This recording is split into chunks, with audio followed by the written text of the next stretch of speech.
Sinful Deeds. Sinful Brothers Book 2. Written by Samantha Holt. Narrated by Katie Bunn.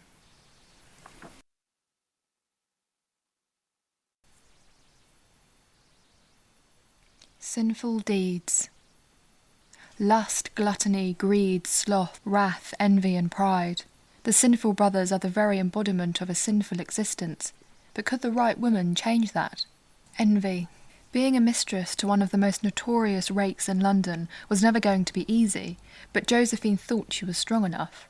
After all, she loved Dante Sinful to distraction. He provided her with a comfortable home and all the art supplies she could ever need.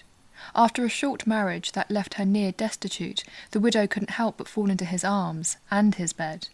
But after 4 years of tolerating his drunken behaviour and late-night calls, Josephine has had enough. Her paintings have caught the eye of a great patron of the arts, and with promises of fame and fortune ringing in her ears, she realises being a mistress simply cannot satisfy her anymore. She wants true love, marriage, respectability. When Josephine ends their arrangement, Dante is left shocked. She had a comfortable home, his adoration, hell, even his faithfulness. What more could a beautiful woman want? Marriage? Well, that's one thing Dante Sinful doesn't plan to offer any woman, not even Josephine. He's witnessed too many miserable marriages. Why put the person you care about through such misery? He's sure he can win her back. He just needs to remind her how good they are together. One thing is for sure, Dante will not give her up easily, especially to any other man. Josephine is going to learn that an envious, sinful man is not to be trifled with. Chapter 1. Dante Sinful had received many slaps across the face. Too many to count, really, but none had stung quite as this one had. He put a hand to his cheek and felt the heat of where her palm had connected with his skin. How did this tiny woman create such a sting? He stared at her and noted she looked just as shocked. Josephine had never struck out at him, ever. She turned her delicate hand over and looked at the palm. He knew she was thinking the same. If there was ever a gentler woman than Josephine, he'd never met her. He drew in a breath and tried to clear the haze of alcohol from his head. It was well past midnight, and he'd been drinking since early afternoon. What exactly had he done wrong?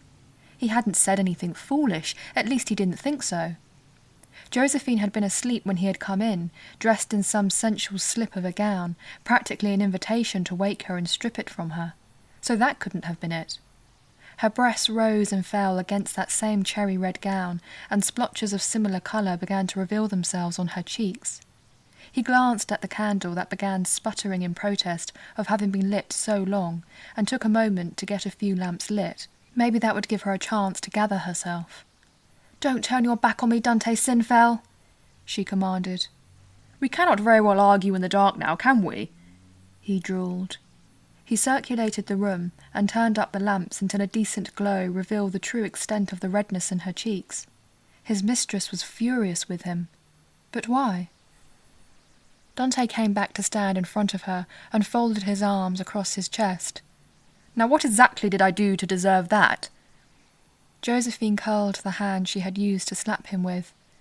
"I didn't mean to do that," she said softly, "but you startled me." "It wouldn't be the first time I've snuck into your bed." By a long reach. For 4 years he'd been slipping into the beautiful Josephine's bed.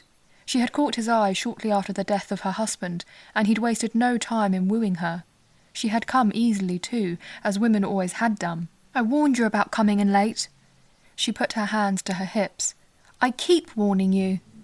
"I suppose you want me to come in at 9 o'clock and tuck you in. How exciting," he said dryly. "Is that all you think about? Excitement?" "Dante." She released a long and heavy sigh. "I have never asked for much from you, but I had always asked you to be here before it was too late. I've been waiting for you all evening. I had wanted to... Tears shimmered in her gaze, and tension coiled in his belly. He'd always counted himself lucky to have Josephine as a mistress. She was beautiful, kind, caring and clever. His friends in society liked her too. She never spoke of their arrangement, and no one cared much about it thanks to her status as a widow. She behaved with perfect decorum, making it very easy to keep her as a To keep listening to this audiobook, I've left you a link in the description so you can do it, at no cost thanks to Audible's 30-day free trial.